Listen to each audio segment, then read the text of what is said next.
sapato tá caindo aos pedaços já, gente. Se o sapato estiver caindo aos pedaços e não você enquanto anda com ele, tá tudo bem. Tudo na base do Super Bowl.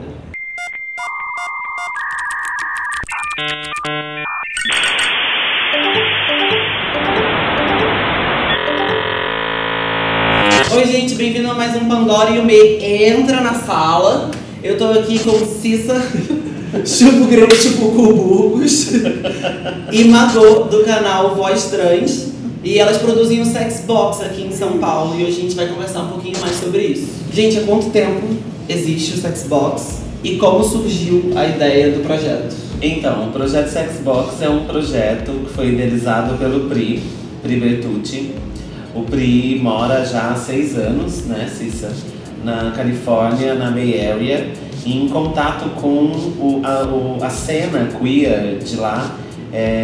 Ele se sentiu assim instado a promover algum debate aqui no seu país de origem, né? Aqui no Brasil. O projeto Sex Box é um projeto que tem alguns braços, e um dos braços, digamos assim, é a Conferência Internacional. Antes da conferência, a gente promoveu algumas ocupações e foi bem bacana, que visava sobretudo angariar fundos para a Conferência Internacional. Foi bem legal assim a conferência, porque foram 6 dias de conferência. A gente fez uma parceria com o Mix Brasil de cinema. Foram ao todo 17 mesas, 3 workshops, tiveram várias performances que aconteciam, tiveram shows. E muito legal também que não só vieram essas pessoas de fora, que eu acho que agregaram muito no sentido de trazer experiências de pessoas que vivem em outro contexto, que têm outro histórico de militância, de vivências, de recortes políticos diversos, mas que a gente conseguiu trazer muita gente da militância do Brasil, de vários lugares. Então a gente conseguiu montar mesas com diversas temáticas, e nesse sentido acho que foi muito rico, assim, da troca que a gente promoveu, assim. Muitas pessoas do Brasil inteiro se mobilizaram para ir, para assistir. A gente contou com presenças importantíssimas, assim, dessas que tiveram várias, né? Eris Sônica, teve Indianara do Rio, Luke Angel, homem trans, Daniela C, o Max, né? Do The L Word. Um grande crush. Alô? Seu, né, amiga? Também contou com a presença de Miss Ian, Carol Queen. Teve a Claire Rumor, que também trabalha com sex positivity, que no Brasil a gente não tem ainda uma tradução, mas enfim, literalmente seria positividade em relação ao sexo. Dos workshops teve o workshop vivencial, né? Nesse workshop, nessa vivência mesmo, a gente conseguiu que as pessoas externalizassem o tipo de opressão que elas traziam, o tipo de sofrimento, e estabelecesse uma troca ali. E pensar quais são os seus lugares também enquanto opressor, e como você oprime, como trabalhar isso, e reconhecer seus privilégios. Isso é muito importante isso, sobretudo nesse tempo que a gente vive na internet de histeria coletiva, sobretudo dos movimentos, né? Porque não é só um movimento LGBT, mas de saber, de poder identificar que o preconceito ele não está materializado apenas na figura do Bolsonaro, sabe, naquela figura endiabrada, né? Sobretudo poder entender que a gente enquanto movimentos, a gente precisava olhar para si e para poder trabalhar, inclusive, a questão, assim. Então foi muito importante. Uma das mesas, inclusive, que ficou bem marcada para mim foi a mesa de mídia, em que Helena Vieira fez um discurso maravilhoso, ela enquanto travesti, nordestina, falando a respeito da representação das pessoas trans travestis na mídia, mas também tinha a Laerte, que é uma pessoa extremamente midiática, tinha Tami também, super midiático também, enfim. E a discussão foi bem enriquecedora desse ponto, tinham contrapontos, e aí o debate foi bem bacana, porque a gente teve muita adesão da plateia. Pra mim, o que mais me tocou foi porque a gente teve uma pessoa, uma mulher cis, hétero, negra, que tava gravando... Captando imagens lá pra gente. Captando imagens, esse termo. E aí, uma hora ela saiu da captação da imagem e foi pegar o microfone. E ela começou a chorar. E ela começou a falar. E ela falou assim, cara, eu nunca tinha parado pra pensar além de, tipo, gay, bi, hétero e, tipo, mulher e homem. Nem sabia de cis, trans, não binário, queer, muito menos. E ela acabou vendo, tipo, quase todas as palestras, porque ela estava filmando. Então, ela tava filmando. E ela falou assim, eu aprendi, e eu aprendi tanta coisa que eu não fazia noção da existência. E eu fui ouvindo a mesa sobre as questões negras e tal, eu fui me empoderando de mim e das minhas vulnerabilidades e de eu enquanto uma mulher negra, de coisas que eu sofria as opressões e eu só estava tão acostumada nesse lugar que eu nem percebia, eu não conseguia nem problematizar, não conseguia consequentemente me empoderar. Isso pra mim, pessoalmente, foi muito importante, mas eu sinto que, ela falou isso tipo aos prantos, assim, eu sinto que eu saio daqui muito confusa, porque agora eu não sei de mais nada, não sei de mais nada, de gênero. É maravilhoso, agora você vai parar, pensar. Mas agora eu tô achando ótimo, porque eu acho que eu posso começar do branco e aprender que tem muito além disso. E é muito importante que, tipo, hoje em dia, com a militância de internet, que é uma coisa positiva e muitas vezes triste, é que as pessoas elas têm um embasamento de texto e um embasamento de artigos e etc, dessa parte mais acadêmica, só que elas não vivenciam, elas não experienciam, tipo, você estar num lugar que tem pessoas trans, pessoas de todos os jeitos,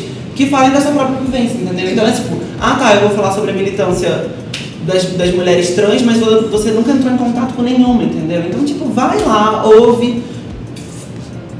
Eu vou falar, fica calado nessa parte, porque é o local de fala, tipo, de estar aberto ao diálogo, para depois você fazer perguntas, se essa pessoa estiver aberta a receber as perguntas, que é o caso de uma sex box, que as pessoas estão lá para conversar. E eu acho que a gente só conseguiu fazer essa conferência, que aliás a gente pretende fazer de novo agora em 2016. Por favor. Quem quiser ser voluntário, entre em contato com a gente. A página do Sex Box vai estar aqui, ó. Sex Box. Mas a gente só também conseguiu fazer isso porque antes, mesmo dessas ocupações e de tudo que a gente fez já, visando para essa conferência, que foi uma coisa que a gente... Cara, e a gente estudou muito em alguns aspectos, assim, a gente levou muito rápido, porque a gente fez uma coisa... Nossa, que alto. A gente vivenciou muitas coisas, a gente fez muitos erros que a gente vai aprender para não fazer mais, vai ter muitos outros que a gente vai fazer de novo, a gente vai ter que aprender mais um pouco. Mas é meio isso. E antes disso a gente teve muito chão no Sex Box, assim, começou desde, sei lá, 2008 com uma websérie que também tá no... Ai, gente, quero mais um link onde eu posso falar. Pode aqui. No meu dente quebrado. E... eu tenho muita atração, gente, com dente quebrado. Gente, fica pro próximo vídeo. Você entra no nosso Xvideos que tá aqui. E vê a continuação desse encontro. Eu vou mexer na casa da invisibilidade. Voyeur é participação, galera. Participe, você também. Você também. Mas a gente tá perdendo, fiquei meio sem graça. Você tava falando dos vídeos que o Sexbox começou a fazer. Que é uma websérie que tá no Vimeo, que começou justamente com essas vivências de pessoas em Berlim, em São Francisco, em São Paulo, em Barcelona, e é bem queer, assim. É que eu gosto de fuder almas, eu gosto de transar espíritos, eu gosto de... Não me interessam mais nem os homens nem as mulheres, eu gosto de transar com deuses.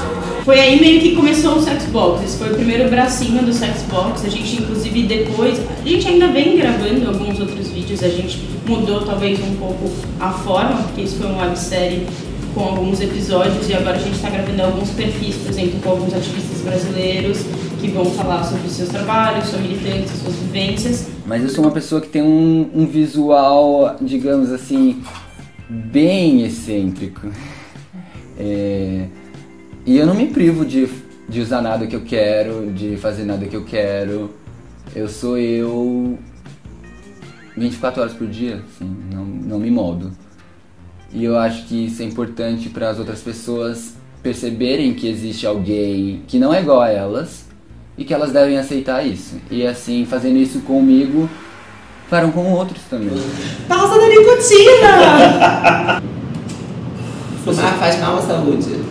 Ministério da Saúde adverte, se você for, você vira o quê? LGBT. A louca! Respondendo a sua pergunta a respeito das mesas e tudo, dessa abertura até a respeito do não binarismo. A gente esqueceu de dizer, mas a gente teve uma presença muito também significativa de pessoas não binárias. É óbvio, a gente queria ter visto mais pessoas trans no geral, sejam mulheres ou homens, ou travestis, ou binários ou não, enfim, presentes. Mas houveram muitas pessoas não binárias presentes. A gente teve uma mesa que falou sobre essa questão, a mesa se chamava Para Lá do Binarismo. E aí a gente conseguiu debater, dialogar, e várias pessoas trans não binárias puderam também trazer as suas histórias, os seus contextos, as suas questões, os seus apontamentos, porque dentro dessa lógica a gente tem uma questão muito em voga também, que já foi muito debatida, sobretudo da questão trans, que até que ponto a gente se enquadra nesse binário, né? Até porque quando a gente diz que uma pessoa trans está usando batom ou se utilizando de algum signo que remeta historicamente ao feminino e que, portanto, está reforçando o estereótipo, essa afirmação é um tanto quanto duvidosa. Né? A gente não pode nunca dizer que há um reforço de algo que, se estamos a falar de identidade de gênero, algo que não foi assegurado à pessoa, né? A gente só pode abrir mão daquilo que a gente tem. Levando por esse lado, as pessoas não binárias estiveram muito presentes e ávidas, assim, sabe? É uma tecla que eu bato muito com a minha personagem, que é a diferenciação de sexo, performance de gênero e identidade de gênero. Isso. Porque, assim como é muito importante a gente falar dos nossos privilégios, tipo, quando eu digo que eu me identifico enquanto não binário, eu tenho plena consciência que a minha performance de gênero é cisgênero, entendeu? Eu tenho os privilégios de um homem cis. Quando a gente fala em privilégio é algo também completamente questionável dependendo dos contextos, né? A gente precisa analisar que o privilégio, hoje em dia, para você assumir um privilégio, é algo muito difícil. As pessoas têm dificuldade. Não é uma ofensa, gente. Não é uma ofensa. Tipo, você é o privilegiado. Cisgênero. Oh, não! Você é cisgênero, amiga. Eu não tô falando de nada.